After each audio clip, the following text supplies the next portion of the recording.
Reaction में आपका स्वागत है। मैं लाया हूँ आज मक्खियों के बारे में वीडियो, जिसमें बताया गया है कि मक्खी के एक पर में शिफा होती है और एक पर में बीमारी।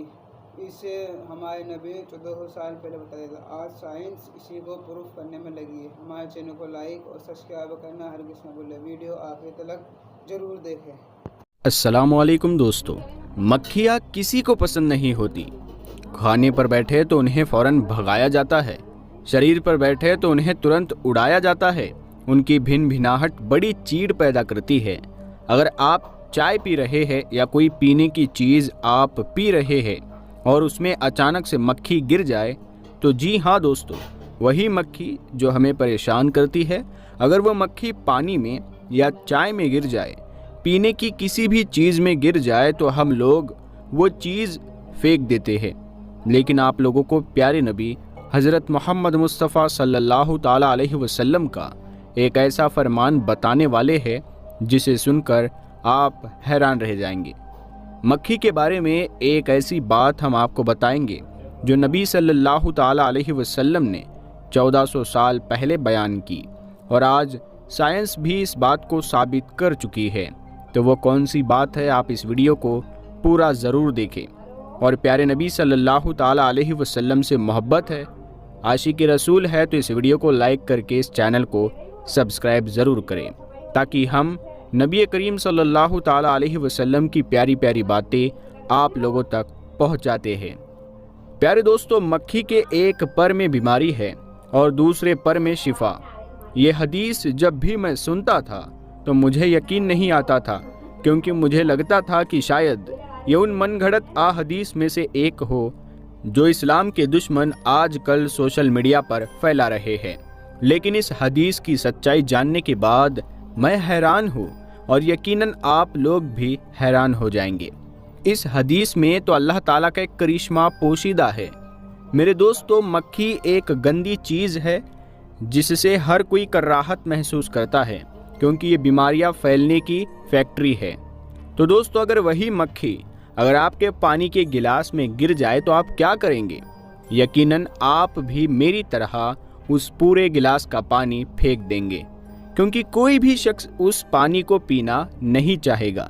लेकिन आप ये जानकर हैरान रह जाओगे कि अगर आप इस मक्खी को अपने पानी के गिलास में डुबोकर वापस बाहर फेंक देंगे, यानी अगर आपके पानी के गिलास में मक्खी आकर गिर जाती है तो आप इस मक्खी को वापस उसी पानी में डुबोकर बाहर निकाल कर फेंक दे तो आपका पानी वैसा ही रहेगा जैसा आपने शुरुआत में गिलास भर के लिया था।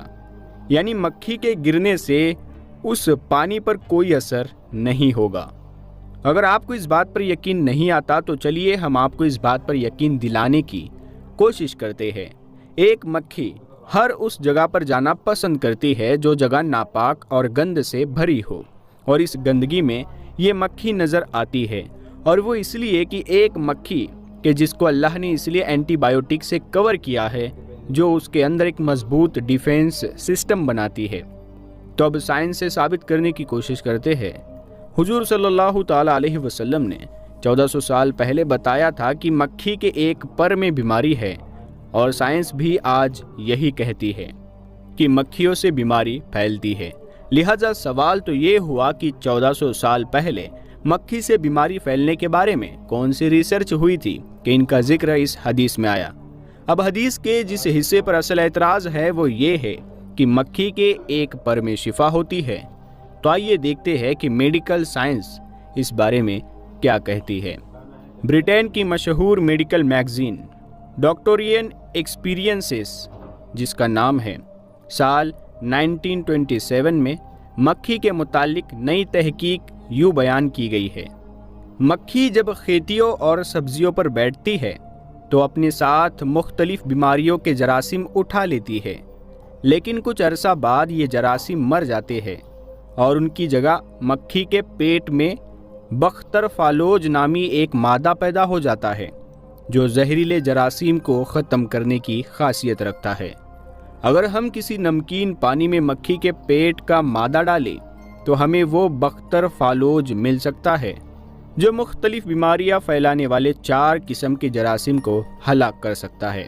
इसके अलावा मक्खी के पेट का ये मादा बदलकर एक ऐसा मादा बन जाता है जो 4 मजीद किस्म के जरासीम को ख़त्म करने के लिए फ़ायदेमंद होगा। रिसेंटली रशियन साइंटिस्ट मक्खी से एक दवा बना रहे हैं, जो दवा कई तरह की बीमारियों के लिए एक ताकतवर दवा साबित होगी। अल्हम्दुलिल्लाह, अल्लाह के नबी सल्लल्लाहु ताला अलैहि वसल्लम ने आज से 1400 साल पहले ही वाज़े तौर पर फरमा दिया कि हकीकतन मक्खी के एक पर में बीमारी होती है और दूसरे पर में शिफा, यानी उस बीमारी का एंटीडोट होता है। लिहाजा मालूम हो जाए कि खाने पीने की किसी चीज़ में मक्खी गिर जाए तो उस मक्खी को उसमें पूरी तरह से डुबोकर बाहर निकाल दो, ताकि उसके पहले पर से आई बीमारियों का एंटीडोट उसके दूसरे पर से उस चीज़ में घुल मिल जाए और वो खाने पीने की चीज़ उस बीमारी के शर से महफूज हो जाए। प्यारे दोस्तों, हम यहाँ पर वजाहत कर देते हैं, मक्खी को डुबाना उस सूरत में मुमकिन होगा जबकि खाने या पीने की चीज़ पतली हो, यानी लिक्विड फॉर्म में हो, जैसे कि पानी, शरबत, दाल, सालन वगैरह। अगर लिक्विड ना हो तो आप उस थोड़ी जगह से उस चीज़ को किनारे डाल दें ताकि चींटी वगैरह खा ले। जिन मक्खियों से हम इतनी नफरत करते हैं वो इंसान के बड़े काम आती है। पिछले 100 सालों में उनके बारे में जितना पता लगाया गया है उतना ही इंसानों को अपने से जुड़े सवालों के जवाब मिले हैं। मक्खियों की ज़िंदगी कुछ हफ्तों की होती है, इतना कम जिंदा रहने के चलते उन पर रिसर्च करना आसान होता है। 3-4 हफ्तों में ही मक्खियाँ दादी नानी बन जाती है, इसीलिए उनकी 3-4 पीढ़ियों पर कुछ ही वक्त में रिसर्च हो जाती है। उन्हें लैब में निगरानी में रखना आसान होता है क्योंकि उन्हें रखने उनके खाने का खर्च बहुत कम आता है। औसत तापमान पर एक मक्खी रोज 30 से 50 तक अंडे देती है। उनका आकार सिर्फ 3 मिलीमीटर का होता है, इसीलिए लाखों मक्खियों को छोटी सी जगह में रखा जा सकता है। जिन मक्खियों को हम नफरत से उड़ा देते हैं, उन्होंने विज्ञान की कई नई खोजों की बुनियाद रखी है। 1933 में वैज्ञानिक थॉमस हंट मॉर्गन ने मक्खियों पर अपनी रिसर्च की बदौलत नोबेल पुरस्कार जीता था। उस रिसर्च से ये पता चला था कि हमारे जीन डीएनए के जरिए एक पीढ़ी से दूसरी पीढ़ी में जाते हैं। मक्खी का वैज्ञानिक नाम ड्रोसोफिला मेलानोग्लेस्टर है। 1933 में मॉर्गन के रिसर्च के बाद से ही मक्खियों पर रिसर्च करके 5 वैज्ञानिक नोबेल पुरस्कार जीत चुके हैं। मक्खियों पर हुए तजुर्बे से ही हमें पता चलता है कि हमारा विकास कैसे होता है, हमारे बर्ताव की वजह क्या होती है, हम बूढ़े क्यों होते हैं। आप ये जानकर हैरान रह जाएंगे कि इंसानों की 75% बीमारियों की वजह के जिन मक्खियों में पाए जाते हैं। मक्खियों में 4 जोड़े क्रोमोसोम होते हैं। क्रोमोसोम हमारे शरीर की कोशिकाओं के अंदर वो चीज़ होती है जिसमें डीएनए रहता है, यानी हमारी बनावट और हमसे जुड़ा जीव वैज्ञानिक कोड। मक्खियों में कुल 14,000 जिन होते हैं, वही इंसानों में 22,500। वही यीस्ट में केवल 5,800 जिन होते हैं। इसी से पता चलता है कि मक्खियों से हम कितना नज़दीकी ताल्लुक़ रखते हैं। हमारे और मक्खी के जिन की बनावट का ये मेल तमाम तरह के रिसर्च में मददगार होता है। इंसानों से जुड़े तमाम सवालों के जवाब मक्खियों पर रिसर्च करके मिल जाते हैं।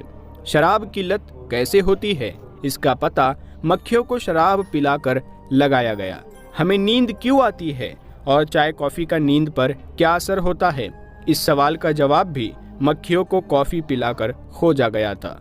हवाई जहाज़ में उड़ने से जो थकान या जेट लैग होती है, उसकी वजह भी मक्खियों पर तजुर्बा करके खोजी गई थी।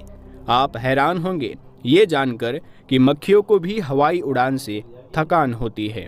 दुनिया भर में हजारों वैज्ञानिक मक्खियों पर तरह तरह के तजुर्बे करते हैं। अंतरिक्ष में पहली बार जो कोई जीव भेजा गया तो वो मक्खियाँ ही थी।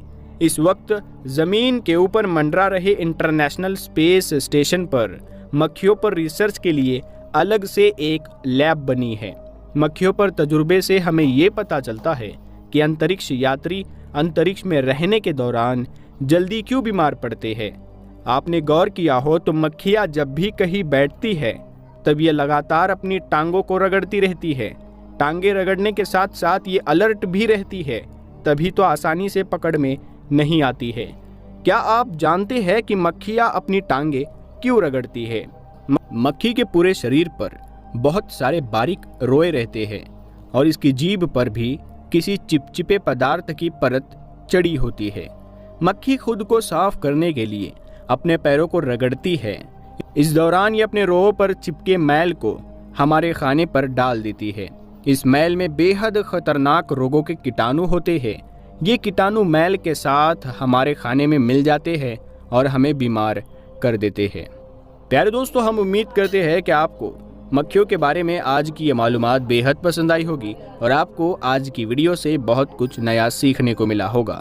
प्यारे दोस्तों, हम उम्मीद करते हैं कि आप लोगों ने हमारे चैनल नूर हदीस को सब्सक्राइब ज़रूर किया होगा और इस वीडियो को आप लोगों ने अपने दोस्तों में भी शेयर किया होगा।